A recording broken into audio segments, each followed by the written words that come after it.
నమస్తే, welcome to Liya news.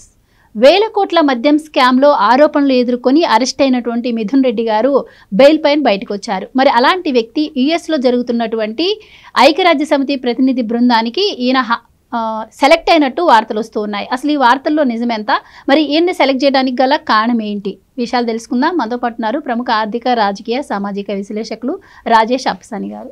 Sir నమస్కారం. నమస్కారం. సార్, మిథున్ రెడ్డి గారు జైలు నుంచి బయటకు వచ్చాక రకరకాల ఊహాగానాలు వినిపించాయి. ఆయన బెయిల్ దగ్గర నుంచి ఆయన బయటకు వచ్చే వరకు కూడాను. సో అవన్నీ తీసి పక్కన పెడితే మరి ఐక్యరాజ్య సమితి ప్రతినిధుల బృందం అంటే మామూలు విషయం కాదు. అది సెలెక్ట్ అవ్వాలంటే మరి దానికి కావాల్సినటువంటి క్వాలిఫికేషన్స్ హై లెవెల్లోనే ఉంటాయి. మరి ఏ క్వాలిఫికేషన్ ఆయనలో చూసి ఆయన్ను సెలెక్ట్ చేశారు, ఏంటి అసలు ఇది ఎలా చూడొచ్చు దీన్ని? ఇప్పుడు వాస్తవంగా వైసీపీ పార్టీ నుంచి మూడోసారి ఆయన ప్రాతినిధ్యం వహిస్తూ ఉన్నాడు పార్లమెంటుకి.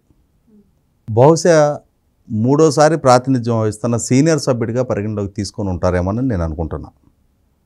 అంతకు మించి ఆయనేమి ప్రజా జీవితంలోనో లేదు భారతదేశపు గౌరవాన్ని ఇనుమడింపజేసే కార్యక్రమాల్లో పాల్గొన్నాడా అంటే, నిన్నగాక మొన్న వేల కోట్ల రూపాయల మద్యం అక్రమ వసూళ్లు పంపిణీలో భాగస్వామి అని చెప్పని అరెస్ట్ అయ్యి 70 రోజుల పైగా జైల్లో ఉండి బెయిల్ మీద బయట ఉన్నాడు. ఇప్పుడు అలా బయటకు వచ్చి రాగానే ఆయన్ని భారతదేశపు పార్లమెంటు నుంచి ఐక్యరాజ్య సమితికి వెళ్తున్న ప్రతినిధి బృందంలో ఆయన సభ్యుడిగా చేర్చడం అనంటే, ఇవాళ ఆ టీంకి నాయకత్వం వహిస్తున్న పురంధరేశ్వరి గారు, ఆమె కూడా మూడోసారి లోక్సభకి ఎన్నికై ఉన్న మాజీ కేంద్ర మంత్రి, ఒక క్లీన్ ఇమేజ్ ఉన్న నాయకురాలు. అటువంటి నాయకురాలు ఆధ్వర్యంలో ఇక్కడ ఒక చరిత్ర కూడా చెప్పుకోవాలి. అదే పురంధరేశ్వరి గారు 2024 ఎన్నికలకు ముందు జగన్మోహన్ రెడ్డి గారి ప్రభుత్వ హయాంలో జరుగుతున్న మద్యం కుంభకోణాల గురించి కేంద్ర ప్రభుత్వానికి ఫిర్యాదులు చేశారు.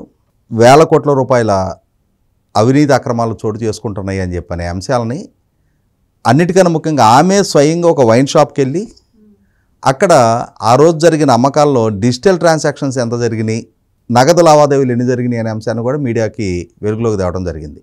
ఇవాళ అటువంటి నాయకురాలు విచారణ జరగాలి అని చెప్పని డిమాండ్ చేసి కేంద్ర ప్రభుత్వానికి ఫిర్యాదులు చేసి ఇవాళ తమ ఎన్డీఏ కూటమి అధికారంలోకి వచ్చిన తర్వాత రాష్ట్రంలో విచారణ జరిపించి వీళ్ళు బాధ్యులు అని చెప్పని అరెస్టులు చేసి జైల్లో పెట్టి ఆ జైలు నుంచి బెయిల్ మీద విడుదలయ్యి అవ్వగానే ఆమెతో పాటు సహచరుడిగా ఇవాళ అటువంటి ప్రతిష్టాత్మక ప్రతినిధి బృందంలో మిథున్ రెడ్డి కూడా చోటు దక్కడం అని అంటే, నాకు అంటే మన భారతదేశపు రాజకీయాల పట్ల ఇక్కడ వ్యక్తులకు దక్కుతున్న ప్రాధాన్యతలు, ఆ ప్రయారిటీస్ చూస్తే ఏ ప్రాతిపదిక మీద వాళ్ళని ఎంపిక చేసుకుంటున్నారు.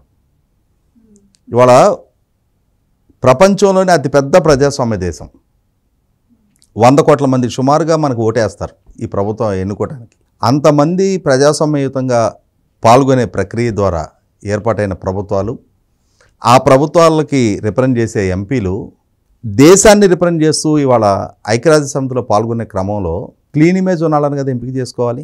మనం చూస్తూ ఉంటాం, పివి నరసింహారావు గారు ప్రధానమంత్రిగా ఉండగా భారతదేశం తరపున అటల్ బిహారీ వాజ్పేయి గారిని ప్రతినిధి బృందంగా పంపించారు అని చెప్పని, భారతదేశ ప్రతినిధి బృందానికి నాయకత్వం వహించి మన ఆనాటి ప్రతిపక్ష నాయకుడు వాజ్పేయి గారిని పంపించారు అని చెప్పని, రాజీవ్ గాంధీ గారు వాజ్పేయి గారిని వెంటబెట్టుకు వెళ్ళారు అని చెప్పని విన్నాం మనం. మరి అటువంటి ఉద్దండుల్ని చూస్తున్న మనం ఇటువంటి టెయింటెడ్ పర్సనాలిటీస్కి ఈ విధమైన ప్రతినిధి బృందంలో చోటు దక్కడం అనేది నిజంగా ఆక్షేపణీయమే. అది గతంలో చూసాం మనం. జగన్మోహన్ రెడ్డి గారు ముఖ్యమంత్రిగా ఉన్న రోజుల్లో ఢిల్లీ మద్యం కుంభకోణంలో అరెస్ట్ అయ్యి బెయిల్ మీద బయటకు వచ్చున్న శరత్చంద్రారెడ్డిని ఏకంగా టీటీడీ ధర్మకర్తల మండలిలో సభ్యుడిగా ఎంపిక చేశాడు ఆయన. అంటే టీటీడీ ధర్మకర్తల మండలి ఇటువంటి టెయింటెడ్ చరిత్ర కలిగిన వాళ్ళు. అతను ఓ ఫార్మా ఇండస్ట్రీ అధినేతగా, ఏదో ప్రజల ప్రాణాలు కాపాడే మందుల తయారీదారుడిగా అతనికి అవకాశం కల్పించారంటే అర్థం చేసుకోవచ్చు. ఒక పక్కేమో ఫార్మా ఇండస్ట్రీ అధినేత, రెండో పక్కేమో మద్యం వ్యాపారం చేయటం కూడా కాదు, అక్కడ మద్యం కుంభకోణంలో భాగస్వామి అయ్యి అరెస్ట్ అయ్యి నెలల తరబడి జైల్లో ఉండి బెయిల్ మీద బయటకు వచ్చి రాగానే ఒక పక్కేమో ఆంధ్రప్రదేశ్ క్రికెట్ అసోసియేషన్కి అధ్యక్షుడు, రెండో పక్కేమో అంటే క్రీడాకారులకి ప్రాతినిధ్యం అతనే, ఇంకో పక్క టీటీడీ లాంటి ప్రపంచ ప్రఖ్యాతిగాంచిన ధార్మిక సంస్థ పాలక మండలిలోనూ సభ్యుడు అతనే. అంటే ఇక్కడ ఆ విచక్షణ ప్రభుత్వాలు కోల్పోతూ ఉన్నాయి. వైసీపీ పార్టీ నుంచి ఒక ప్రతినిధిని ఎంపిక చేసుకోవాలి అనుకుంటే ఉన్న 4 ఎంపీల్లో ఒకరేమో హత్య కేసు ముద్దాయి, ఇంకొక ఆయనేమో ఈ మద్యం కుంభకోణంలో ముద్దాయి, మిగిలిన 2 ఉన్నారు కదా, వాళ్ళిద్దరిలో ఒకరిని ఎంపిక చేసుకోవచ్చు కదా. లేదు అంటే రాజ్యసభ నుంచి ఎవరైనా ఎంపిక చేసుకోవచ్చు కదా వాళ్ళ సభ్యులుగా. నిన్నగాక మొన్న బెయిల్ తీసుకొని బయటికి రానగానే ఈ అవినీతి చరిత్ర మొత్తాన్ని, అంటే ఆ అవినీతి చరిత్ర ఏమీ జరగనట్టుగా ఈ విధమైన ప్రతినిధి బృందంలోకి పంపించడం రాష్ట్రానికి ఆశ్చర్యం కలిగించింది. ఏ ప్రాతిపదిక మీద వీళ్ళ ఎంపిక జరుగుతుంది? ఇవాళ నరేంద్ర మోడీ గారు భారతీయ జనతా పార్టీ నాయకత్వంలో ఎన్డీఏ కూటమి ప్రభుత్వం కేంద్రంలో అధికారంలో కొనసాగుతూ ఉన్నారు. ఇక్కడ విచారణ జరిపిస్తున్నది ఎన్డీఏ కూటమి ప్రభుత్వం, అక్కడ అధికారంలో కొనసాగుతున్నది కూడా ఎన్డీఏ కూటమి ప్రభుత్వమే. మరి అటువంటప్పుడు కొంచెం దాన్ని ప్రాపర్గా క్రాస్ చెక్ అయితే చేసుకొని తీరాలి. నిన్న ఒక మీడియా చర్చలో చూశాను నేను, జయచంద్రారెడ్డికి టికెట్ ఇవ్వటాన్ని ఒక డిబేట్లో పాల్గొన్న బీజేపీ ప్రతినిధి పెద్దిరెడ్డి రామచంద్రారెడ్డి అనుచరుడైన జయచంద్రారెడ్డికి తెలుగుదేశం పార్టీ ఎలా టికెట్ ఇచ్చింది అని ఆశ్చర్యం వ్యక్తం చేశాడు. అదే సందర్భంలో నాలాంటి ప్రశ్న కూడా ఏంటి అంటే, ఎస్, జయచంద్రారెడ్డికి టికెట్ ఇవ్వడంలో తెలుగుదేశం పార్టీ ఎంత చారిత్రక తప్పు చేసిందో ఇవాళ పెద్దిరెడ్డి మిథున్ రెడ్డికి యునైటెడ్ నేషన్స్ ప్రతినిధి బృందంలో ఎంపిక చేయడం ద్వారా కూడా అటువంటి చారిత్రక తప్పిదంగానే భావించాలి. కనీసం ఇప్పటికైనా సరే ఈ జరిగిన నిర్ణయాన్ని పునఃసమీక్షించుకొని భారతదేశపు ప్రతినిధి బృందం, భారతదేశం నుంచి ప్రాతినిధ్యం వహించగలిగే గౌరవ మర్యాదలు ఉన్న ప్రతినిధులకి ఏం కొదవలేదు. 543 మంది సభ్యులున్న సభలో గౌరవ మర్యాదలతో మెసిలేవాళ్ళు, క్లీన్ ఇమేజ్ ఉన్నవాళ్ళు వందలాది మంది సభ్యులు ఉంటారు. వాళ్ళ నుంచి ఎవరిని ఎంపిక చేసినా పర్వాలేదు, కానీ ఇటువంటి వేల కోట్ల రూపాయల అక్రమాలకు పాల్పడ్డ వ్యక్తులు సభా మర్యాదలకు భంగం కలిగించే విధంగా సభలో తమ రాజకీయ ప్రత్యర్థులు ప్రసంగిస్తున్నప్పుడు పరుష పదజాలంతో దూషణలకు పాల్పడే పెద్దిరెడ్డి మిథున్ రెడ్డి లాంటి వ్యక్తులు గతంలో చూసాం మనం.